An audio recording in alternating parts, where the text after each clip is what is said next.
Sir ಈಗ ರಾಜ್ಯಸಭಾ ಚುನಾವಣೆಯಲ್ಲಿ ಜನಾರ್ದನ್ ರೆಡ್ಡಿ ಅವರು ಕಾಂಗ್ರೆಸ್ ಪರವಾಗಿ ನಿಂತರು. ಈಗ ಹೋಗಿ ಬಿಜೆಪಿ ಸೇರ್ಕೊಂಡ್ರು ಸರ್. ಅದು ಅವರ ವೈಯಕ್ತಿಕ ವಿಚಾರ. ಅದು ಒಂದು ಕಾಲದಲ್ಲಿ ಪಕ್ಷಕ್ಕೆ ನಾವು ಯಾವ ಕಾರಣ ನಮಗೂ ಅವ್ರಿಗೂ ಸಂಬಂಧವೇ ಇಲ್ಲ ಅಂತ ಹೇಳಿ ಭಾರತೀಯ ಜನತಾ ಪಾರ್ಟಿಯವರು ಹೇಳಿಕೆ ಮಾಡಿರೋದು ಬೇಕಾದಷ್ಟು ಸಾರಿ ಹೇಳಿದ್ದಾರೆ. ಡೆಲ್ಲಿಯಿಂದ ಇಲ್ಲಿವರೆಗೂ ಭಾರತೀಯ ಜನತಾ ಪಾರ್ಟಿ ಮುಖಂಡರುಗಳೆಲ್ಲ ಹೇಳಿದ್ದಾರೆ, ಅವ್ರನ್ನ ದೂರ ಇಟ್ಟಿದ್ದರು. ಈಗ ಎಲ್ಲ ಹಾಗಾದರೆ ಈಗ ನಡೆದಂಥ ಕೇಸ್ಗಳು, ಅವ್ರು ಮಾಡಿದಂಥ ಕಾನೂನು ಬಾಹಿರವಾದ ಕೆಲಸಗಳೆಲ್ಲ ಹಾಗಾದರೆ ಮರ್ತೋಯ್ತಾ? ಬಿ ಜೆ ಪಿಗೆ ಸೇರಿದ ತಕ್ಷಣ ಅದೆಲ್ಲ ಹೊರಟೋಗುತ್ತಾ? ಅವರು ಪಕ್ಷಕ್ಕೆ ಸೇರಿಸ್ಕೊಂಡಿರ್ಬೋದು, ಅದು ಅವ್ರ ವೈಯಕ್ತಿಕ ವಿಚಾರ. ಅವ್ರ ಪಕ್ಷ ಮಾಡಿದ್ದು ಅವ್ರ ವೈಯಕ್ತಿಕ ವಿಚಾರ. ಈಗ ಅವ್ರು ಹೋಗಿ ಬಿ ಜೆ ಪಿಗೆ ಸೇರಿಕೊಂಡಿದ್ದಾರೆ ಅಂತಂದರೆ ಅದು ಜನಸಮುದಾಯ ಅದನ್ನು ಗಮನಿಸ್ತಾರೆ. ಸೋಲಿನ ಭಯ ಬಂದು ಬಿಜೆಪಿಯವರು ಸೇರಿಸ್ಕೊಳ್ಳುವಂಥ ಕೆಲಸಗಳು ಮಾಡ್ತಾ ಇದ್ದಾರೆ ಅಂತ ಸರ್. ಭಾಳಷ್ಟು ಸಾರಿ ಈಗ ನೋಡಿದ್ದೀರಿ ತಾವು, ಒಂಥರ ಗಾಬರಿ ವಾತಾವರಣದಲ್ಲಿದ್ದಾರೆ ಅವರು ಭಾರತೀಯ ಜನತಾ ಪಾರ್ಟಿಯವರು. ನಾವು ಎಲ್ಲಿಯೇ ಸೋತು ಬಿಡ್ತೇವೆ, ಡೆಲ್ಲಿಯಲ್ಲಿ ಕೂಡ ನಮ್ಗೆ ಅಧಿಕಾರಕ್ಕೆ ಬರದೇ ಇರ್ಬೋದು ಅನ್ನೋ ಒಂದು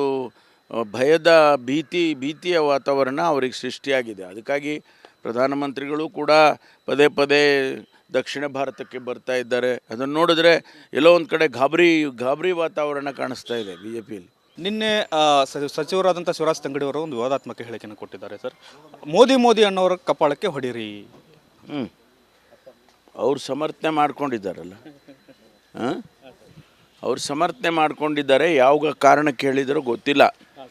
ಅವರು ಯಾವ ಕಾರಣಕ್ಕೆ ಹೇಳಿದ್ದಾರೆ, ಯಾರೋ ಅವರಿಗೆ ಇನ್ಸ್ಟಿಗೇಟ್ ಮಾಡಿದ್ದಾರೆ, ಆ ರೀತಿ ಹೇಳೋವಂಥದ್ದಕ್ಕೆ ಕಾರಣ ಯಾರು ಅಂತ ಗೊತ್ತಿಲ್ಲ ನನಗೆ. ನೀವು ಅವ್ರನ್ನೇ ಕೇಳಬೇಕು. 2 ಕೋಟಿ ಉದ್ಯೋಗ ಸೃಷ್ಟಿಸಬೇಕಾಗಿತ್ತು, ಪ್ರತಿ ವರ್ಷ ಸೃಷ್ಟಿಸಿಲ್ಲ. ಹಾಗಾಗಿ ಮೋದಿ ಅನ್ನುವಂಥ ಯುವಕರನ್ನು ಕಪಾಳಕ್ಕೆ ಹೊಡೀರಿ ಅನ್ನುವಂಥದ್ದು ಸರ್. ಅವರು 2 ಕೋಟಿ ಉದ್ಯೋಗ ಸೃಷ್ಟಿ ಮಾಡಬೇಕಾಗಿತ್ತು, ಮಾಡಿಲ್ಲ.